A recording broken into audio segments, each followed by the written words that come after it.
another time to leave the organization, this one, memang mau tak keng, okay? When they don't pay your salary on time. You are here to make a living, not be your BFF and to be understanding. Never play victim. It will never help you in your life. You don't like something, change it. If you cannot change it, then change your own attitude. Hello, welcome to another episode of Get Ready With Me. So today we are continuing to answer questions, masalah dunia from the internet. Okay, first question. Typically, at which point of a 3-month probation would HR let me know if I'm confirmed? I'm so sorry to say, typically, right?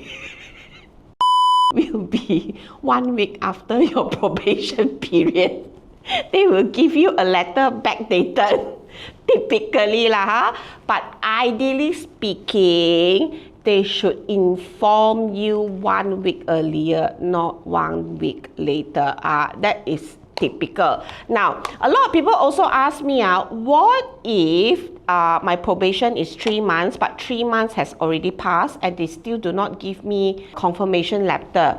Does it mean I'm still a probationer or I am automatically confirmed? There is no such thing called automatic confirmation unless it's written specifically in your offer letter. There is such condition.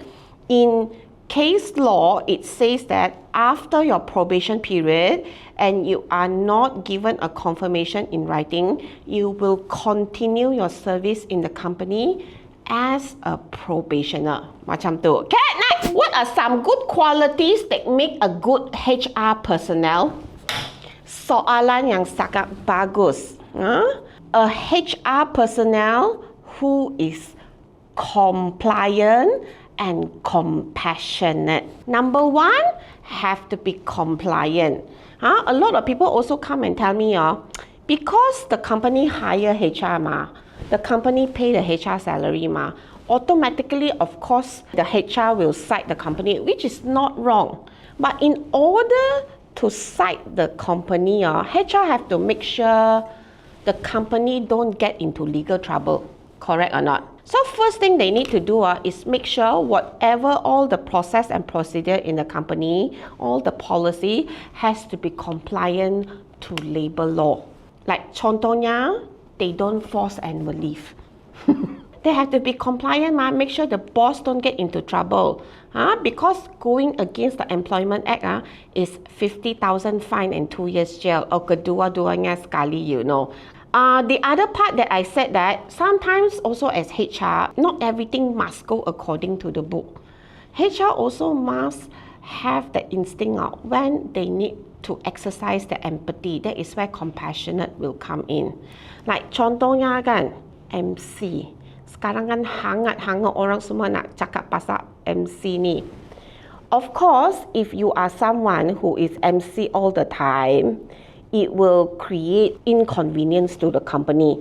Because when you are not at work that time, you are not there. The work is still there.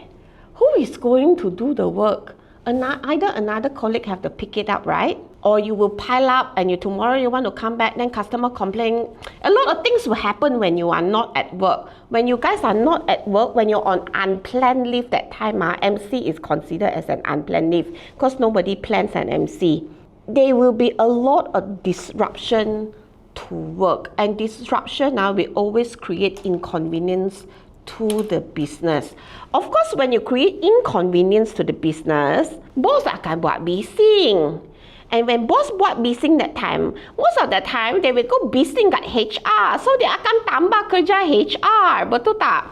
So as HR, in accordance to process compliant to the law, right? They will need to go and investigate your MC. But I would think you be compassionate a bit first. Be kinder first. Instead of straight away go investigate, call the employer in and ask, hey, recently your MC is very high. Is there anything we can do to help? Help first. before go to the route lah, nak pergi investigate MC lah, check punya MC betul ke tak lah. Tanya dulu. Kalau itu staff kan menganjing kat situ kan, baru you buat something else to go menganjing bersama. But for me, very important for HR, be compliant and be compassionate. Okay, next. How to know if it's time to leave the organization? When there is a better opportunity waiting for you. That is when you should leave the organization. Even you are there for 3 months or 6 months or 20 years, it doesn't matter. If there is a better opportunity, move. Don't, in the name of love, in the name of loyalty, you stay behind, tak payah, all those. Your career, you are the most important person. A lot of people also ask me, how about in terms of years, auntie? Should I stay there for 3 years? Do you think if I stay there for 10 years is too long? I give you from the view of a recruiter. I've been recruiting for 20 years professionally. In today's context in year 2025, when a recruiter look at your resume, right?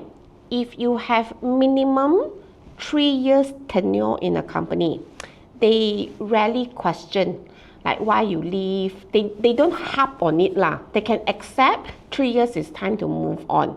Okay? If your tenure in a company is not more than 8 years, when you touch the 8 year, they will start questioning, wow, you in this company so long already. When I move you to another company, would you be able to adapt? I think 8 years still okay, like 9 years. After 8 years, right, on the 9th year, they will start questioning your adaptability in a new company. So ideally speaking, between 3 to 8 years kan, memang don't have a problem. Okay? If you stay there less than 3 years, people will question about your retention. If you stay there for more than 8 years, people will then question your adaptability. That is what I see in the trend among the recruiters. It doesn't mean, oh auntie, I already worked here for 8 years, it's time for me to resign. No, okay? No. As long as you're happy at your work, you just continue to be there, even though you are comfortable and complacent. It's fine to be complacent. Not everybody hangat now want to be the employee of the year.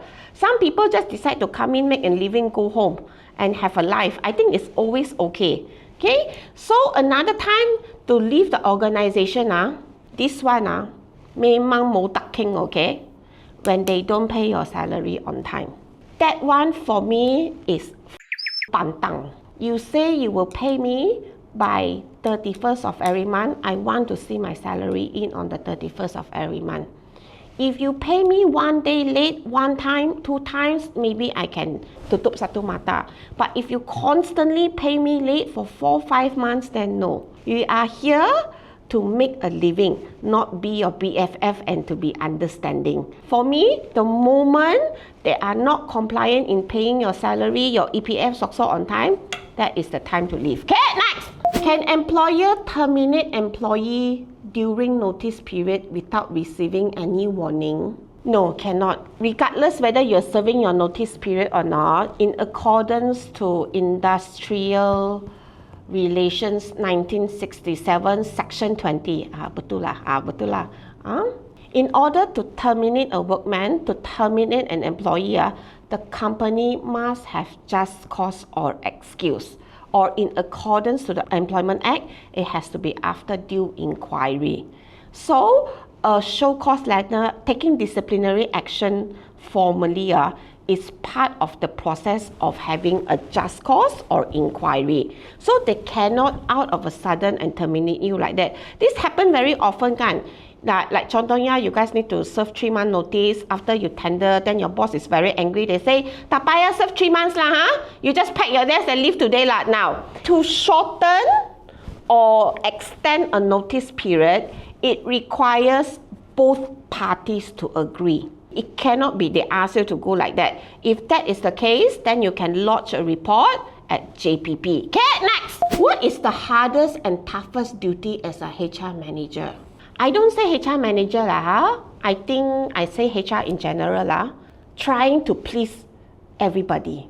It's very hard, okay? Have to please the boss, have to please the employee. HR is always the orang tengah, selalu stuck kat tengah-tengah kat situ.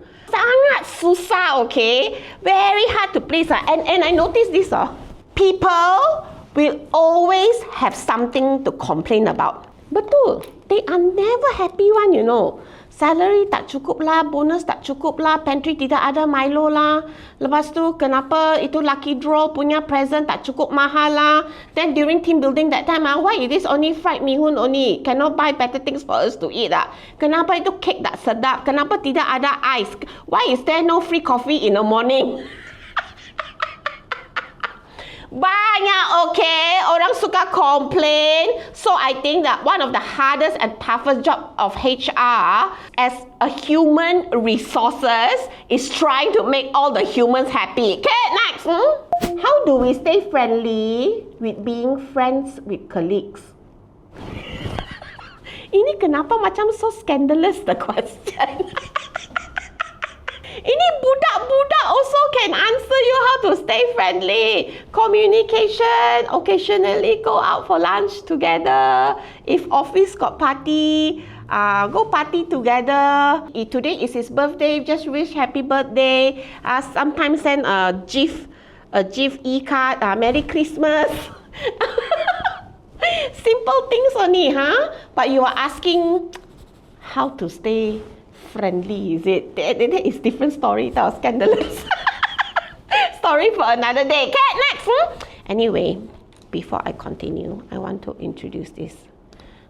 Not every time I use Chanel, okay? Sometimes I use affordable things also, like Nivea. This is one of my favorite lip balm. It's in cherry color because when you put on it, it will moisturize. And it also comes with a hint of color. I've been buying this cherry lip balm like forever. Another lip balm that I like is from Hygge. But what I like about this Hygge lip balm, not only is for the lips, can be also for the cheek. And for a lip balm on the cheek, it's not very oily.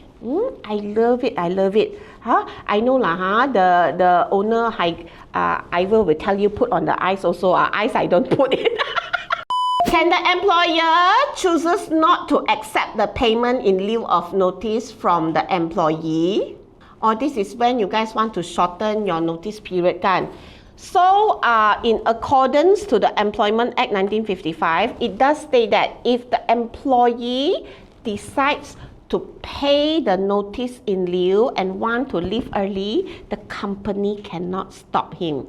This is Malaysia, okay? Democracy, there is no slavery. They cannot force you to stay. If you decided to pay your notice in lieu, the law does say they cannot stop you from leaving. Okay, next.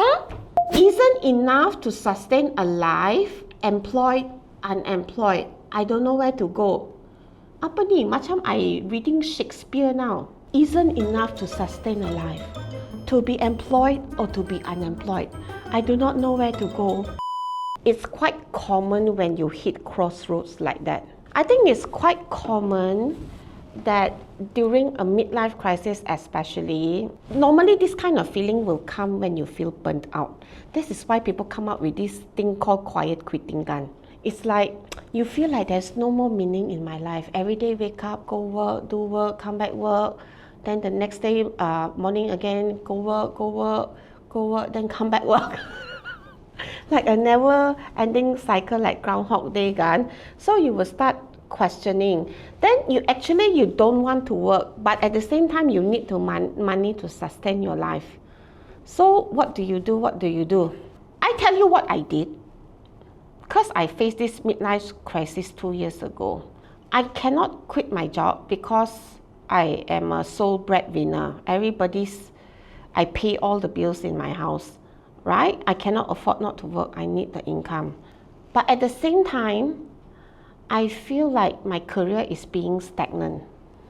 Like it's not moving anywhere. Not up, not down, like that. I feel like I need some excitement in my life. So I started planning to escape. I can tell you, whoever is asking this, you don't want to work. But because you need to pay the bills, you need to work. This is my advice for you. Go find something that you are so passionate with and do that. Because Confucius also said this, if you do something you love, you will never work a day in your life, which I truly believe it. Like right now, I'm doing this influencer life, I'm fucking loving it, okay? I woke up 5 in the morning to give an interview at Cool FM. After that, I have to come here to do a shooting in the same day. I'm fucking sleepy now and tired. But I love doing it. I love doing it. It's something that I'm very passionate about. I'm enjoying the process. But from where I was, a high-fly corporate, a full-time employee with very good bonuses every year, to come to here, it's a journey. And I took a long time to plan this. It took 1 year to plan my escape, you know. Really, start by saving money, then looking for funds, then I have to test out this side gig business can sustain or not. I started to plan my escape. But luckily the escape route, I managed to come out from it. because I also know a lot of people who did what I did and they failed and they forced themselves and they have to go back into employment again and get stuck back in the same rut. But just because you are not as lucky as me, doesn't mean you will not be unlucky the second time. If there is something that you really want to go after, start planning. Start doing something about it. Don't sit there and be a whiny bitch. It will never help you. Never play victim. It will never help you in your life. You don't like something, change it. If you cannot change it, then change your own attitude. The wise words of Maya Angelou. With that, I shall bid you farewell. This will be the complete look for the day. Thank you for joining me. I will see you guys live again on YouTube another time. Bye!